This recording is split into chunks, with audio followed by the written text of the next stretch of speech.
Bendy Five Nights at Freddy's crossover discussed, and yet another security breach leak? This news and more right here, right now on Awesome Gamer Dude.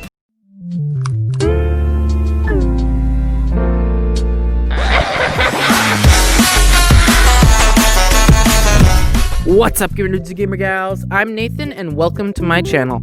In about 30 seconds, I'm going to share with you all the latest Five Nights at Freddy's news, but before I do that, make sure to comment down below your favorite FNaF Fright story, as well as concepts for future AR skins. And now, without further ado, let's get started with today's video. So last week, Funko announced the Five Nights at Freddy's Survive Till 6 AM game, a 1 to 2 player experience that is designed after Freddy Fazbear's Pizza. It has power, security cameras, and even features Freddy and the gang from the first game. Also, somehow, the toy animatronics make an appearance, despite, getting scrapped long before the first game. You had one job, Funko, one job! Jokes aside, this is actually really cool, and is like a tabletop version of Five Nights at Freddy's. However, I'm not a huge fan of board games, so I'll be giving this one a pass. In other news, we have an update on FNaF Fright's Books 7 and 8. So according to Amazon, Book 7 will henceforth be known as The Cliffs, and Book 8, although still without a title, has a vivid description of what to expect.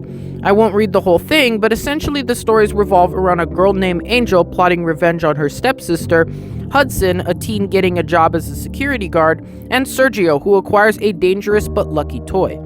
Ooh, these sound really intriguing. I have got to start reading the FNaF Fright series. Book 8 will be released May 4th, 2021, so stay tuned for more news in the late future.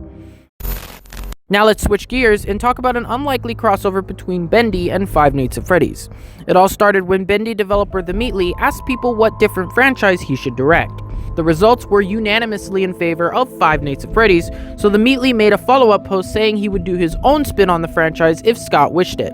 Well, unfortunately, Scott does not seem to be interested in such a project, as in response he said it would, quote, likely never happen. Although he doesn't dismiss the idea completely.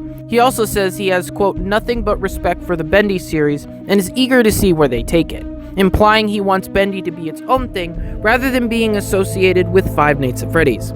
Although a Bendy crossover would be really cool, I respect Scott's decision to distance his franchise from Bendy as to not intrude on someone else's idea. It once again shows how thoughtful of a person Scott is in the indie game community. Now, let's check up on the FNaF Fanverse initiative.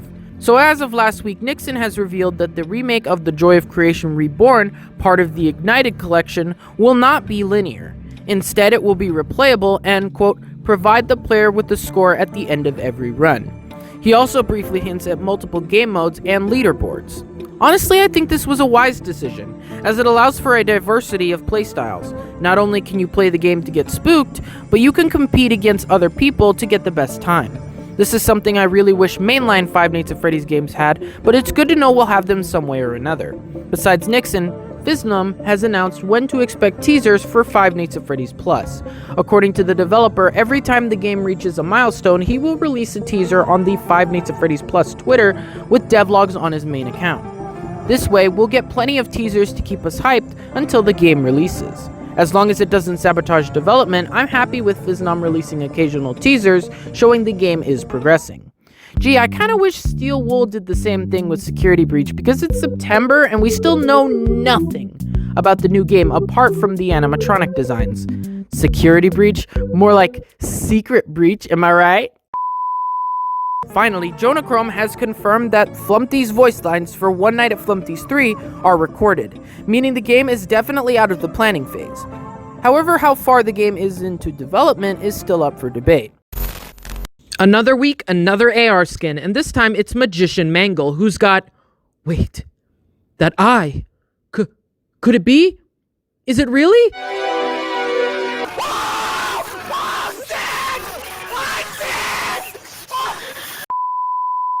This might be one of the most creative AR skins I've ever seen. Ringmaster Foxy was cool, but in no way more innovative than this skin. I mean, they took advantage of all Mangle's features to embed it into this magician personality, and I think it works quite well. I still like Foxy better, but this is one heck of a follow-up.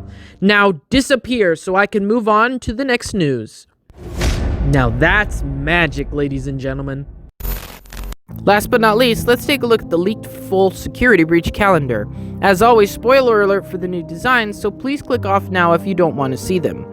Well guys, here is the full calendar. I'm gonna go ahead and get the positives out of the way, and then I'll share some of my most critical points. I will say it's nice to finally have full, not obscured renders of the whole band, and that will be awesome for future thumbnails and graphics. The colors they used are also super nice. You can see the artist put a lot of effort into the drawings, and it really shows. Overall though, in my opinion, this appears to be a poorly made calendar. It has characters weirdly positioned, recycles a lot of the same image, uses teasers which feel so disconnected and out of place, plus it feels plain with a noticeable lack of design. Honestly feeling more rushed than carefully constructed.